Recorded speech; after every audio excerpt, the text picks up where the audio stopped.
Surprising how much power they get out of an engine that doesn't look so very big. Yes, about 1,000 horsepower. In the 4 engines together? Oh, no, 1,000 each. About 4,000 or so all told. Well, looks like I'm getting curious at the right time. You seem to know the answers. I'm an engineer, automotive. An automobile engineer? Just the man I need. My name is Alan. Reynolds is mine. I don't want to bore you, but there's some things I'd like to ask you. Well, you won't bore me by talking about engines. You see, I'm a cartoon animation director. You mean you draw cartoon comedies for the movies? That's right. We're doing a cartoon with a bunch of little imps using an automobile to win a war.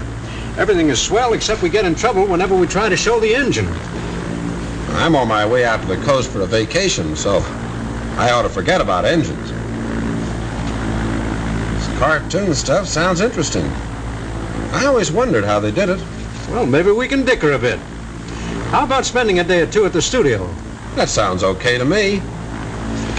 We've got a cutaway engine out there that might help you. Suppose I have it sent over to your place. That's fine. And when you come over to the studio, I'll show you what we've finished.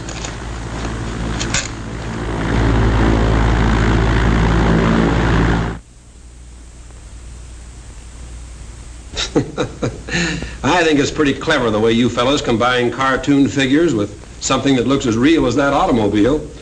We've made tracings from photographs of a real car for those scenes. But when it came to the sequence inside the engine, we began to have troubles. I think the cutaway engine will help you there. It ought to be here by now. Well, let's go and see. These are the animators, the boys who make the original drawings. We want an army of imps making the engine go. Now you show us what they should be doing. Well,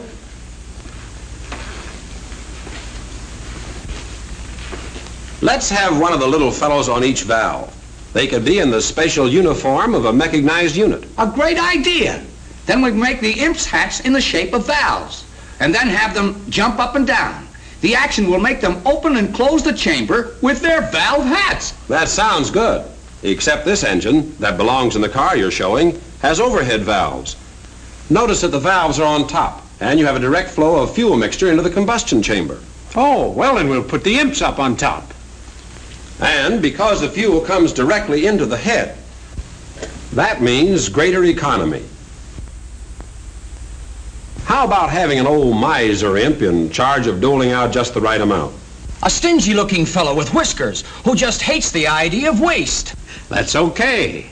The valve mechanism is specially designed for quiet operation, just like everything else in this engine. Why not have monitor imps walking around with "Quiet, please" signs? Say, we'll make a cartoonist out of you yet. Oh, here's the way the valve imps will look. 10 or 12 drawings will be filled in between these two just for one complete movement. When they're all drawn, the action of your imps on the valves will be perfectly smooth and natural. Say, when we get to the place where the general calls for more speed, why don't we turn this thing into an airplane engine? Look, the imps go so fast they're just a blur. We fog out the shot and change to an airplane engine. It's a beaut. That gag is older than you are, fellow. Not bad, though. Remember what I was telling you on the plane, Alan? Aeroplanes have valve and head engines, too, because they want the greatest amount of power, the last possible ounce they can get, and fuel economy at the same time for long-range operation. As a matter of fact, all the engines that hold major speed records are this same valve and head construction. We have enough trouble making these drawings look like an automobile engine without asking for more. Let's get back to this one here. This engine has 90 horsepower for plenty of pep and performance. Why not have one of the imps in charge of the horses? Someone who could really handle them. What would you think of a Roman chariot driver? You're doing fine. We'll make him a big, muscular guy with a whip. Okay?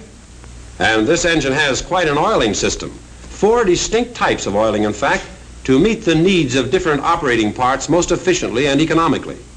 So, some of the imps could be dressed like a crew of oilers, with little sprays and cans.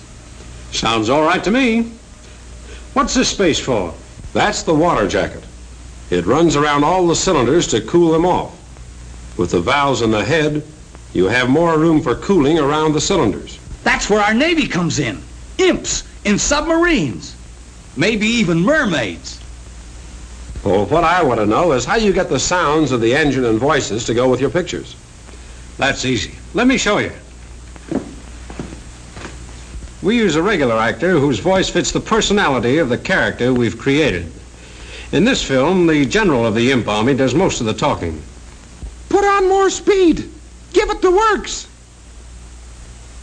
The voice is on film now, on the soundtrack.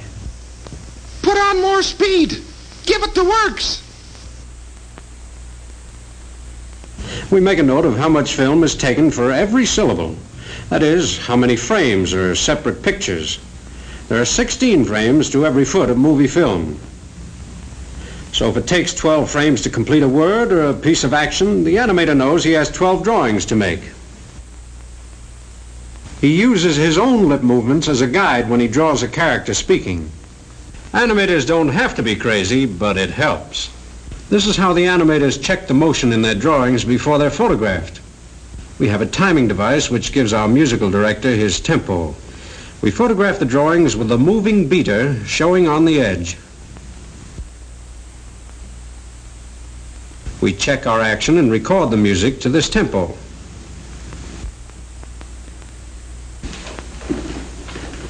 This is the tracing and opaquing department. In here, the drawings that have been checked are traced with ink on transparent celluloid. We call them cells. Then over here, the opaquers fill in between the lines to give the character body and to block out the background. These are the backgrounds over here. Still more drawings. In fact, in a 10-minute animated cartoon, there are 15 to 20,000 separate drawings. Wow. I never realized it took that many. The cells are put together like an assembly line, and they're photographed one by one over the backgrounds.